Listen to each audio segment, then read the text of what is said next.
Бердікен Мергенбаев атындағы номері 226 мектеп гимназияның қазақ тілі мен әдебиеті пәнінің мұғалімі, педагог зерттеуші Оразбаева Зөре Мейірімжановнаның мұқағалитану тақырыбындағы авторлар бағдарламасы нақты қойылған. Мұқағали поэзиясының ерекшелігі, отаншылдық рухы туралы мағлұмат кеңінен берілген.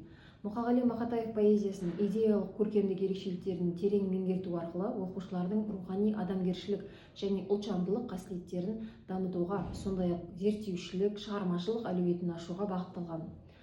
Авторлы бағдарламаның өзектілігі де өте ерекше. Тек ақпарат берумен шектелмей, оқушының критикалық ойлау және шығармашылық ізденіс дағдыларын дамытуға бағытталуында.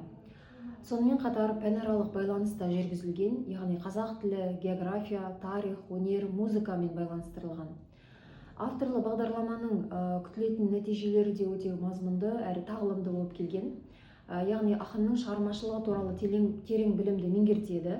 Мұқағали поэзиясының идеялық көркемдік тұрғыдан талдай алады. Рухани құндылықтарға деген көзқарасы қалыптасып, ұлттық сана сезімі дамиды. Шығармашылық эсселер және поэзиялық талдаулар жазу дағдысын меңгереді.